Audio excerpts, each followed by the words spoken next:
ایک دفعہ کا ذکر ہے، ایک گاؤں کے پاس ایک گھنا جنگل تھا جس میں بہت سے جانور رہتے تھے اور اکثر لومڑیاں گاؤں میں آ کر کوئی نہ کوئی چیز چرا کر لے جاتی۔ گاؤں والے ان سے بہت پریشان تھے۔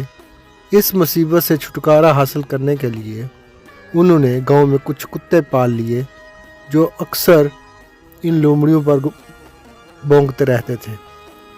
ایک دن ایک لومڑی خوراک کی تلاش میں گاؤں میں داخل ہوئی تو وہ کتے اس کے پیچھے بھاگنے لگے۔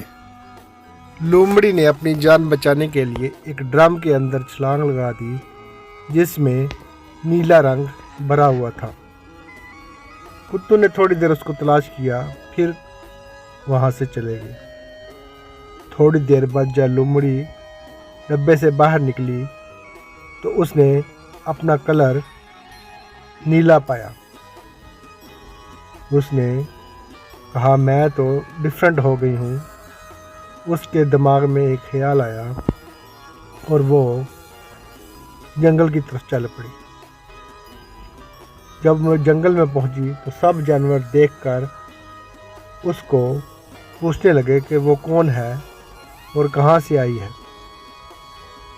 لومڑی کے دل میں ایک شرارت سوجی۔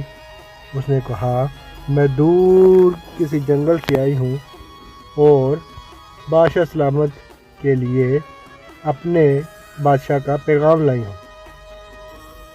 سب جانور اس کی آؤ بھگت کرنے لگے، اس کو اچھا کھانا دیا اور آرام سے ایک غار میں رہنے کے لیے جگہ دی۔ جب کچھ ٹائم گزرا تو کھانا کھا کر لومڑی اور دوسری لومڑیوں کے ساتھ مل کر شور مچانے لگی۔ اس کو خیال نہ رہا کہ یہ سب لوگ اس کی آواز سے پہچان لیں گے۔ اس نے دوسری لومڑیوں کی طرح شور مچانا اور آواز نکالنا شروع کر دیا، جس سے دوسرے جانوروں کو پتہ چل گیا کہ یہ ہماری ہی لومڑ ہے اور اس نے اپنا رنگ بدلا ہوا ہے، اور سب جانور اس کو مارنے کے لیے اس کے پیچھے بھاگے اور لومڑی اپنی جان بچانے کے لیے وہاں سے بھاگ گئی۔